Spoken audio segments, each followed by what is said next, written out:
केन्दुझर सदर ब्लॉक अध्यक्षांक विरोध में अनास्था प्रस्ताव आगत।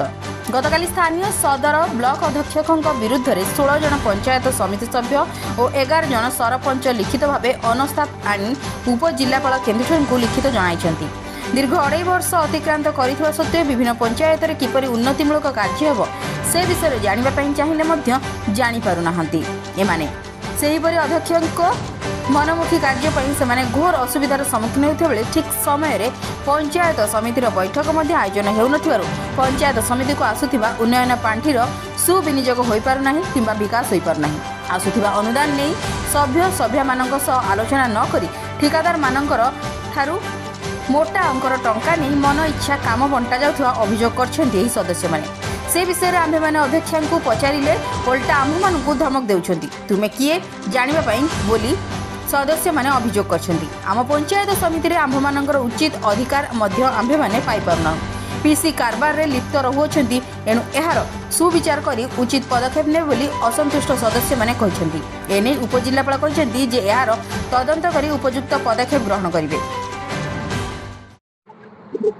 आमर महादेव जोड़ा पीएस मेंबर मना सरोजिनी साहब कौन हिते आज आम सब कलेक्टर ऑफिस को नास्ता देवाई जाइलु पीएस मेंबर सरपंच आम जाइलु आज्ञा 30 जन जाइलु नास्ता चेयरमैन नास्ता आने जाइलु आज्ञा असुविधा समाने आमर कौन मीटिंग किंबा कौन काम आम 2.5 वर्ष होला पीएस मेंबर हेलु कौन आमर पदक्षेप नेले नहीं से आम टे समस्त एकजुट होना आम एगुड़ा कर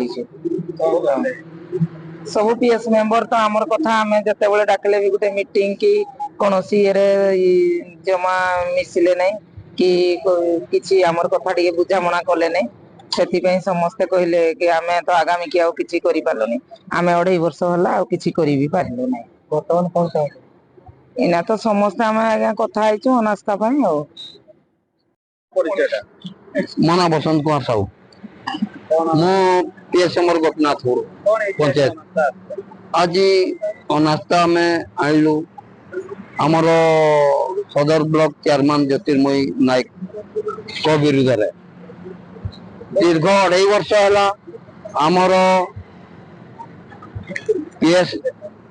आमर पीएस मानकर प्रोजेक्ट हो कि मीटिंग हो कौन ब्लॉक को आम आसुचे आमर पीएस मेंबर मानकर अलॉटमेंट आम भी जानी पारुनी सीए तांकर एक छत्रवाद चलेले सीए ब्लॉक रे 2.5 वर्ष भितर कौन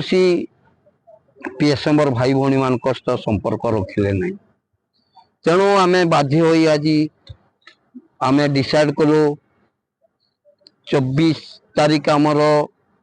मीटिंग थिला पंचायत समिति मीटिंग से समिति मीटिंग आम वर्जन कलु वर्जन कला परे आमर सबु समिति भाई भौणी माने कहले ये आम कथा कौन सी आम कर्णपात कले नहीं आम ताकू पदरे बसईचु किंतु सी एक छत्रवाद चलेले तेणु आम विरुद्ध आज अनास्था प्रस्ताव आणलु आम सरपंच पीएस मेंबर भाई भौणी 27 जन आज देचु पुणी आम पाखर आम हाथ में अच्छा 38 जन टोटाल आम बर्तमान चाहूँ अनास्था नेबू आम दीर्घ 6 मास हम आम ब्लॉक भी आमको कई ब्लॉक गले भी आमको कई पचारे तेणु बाध्य आम पदक्षेप नेलु आज विरुद्ध अनास्था आने संग्राम केसरी मिश्र रिपोर्ट के पब्लिक न्यूज।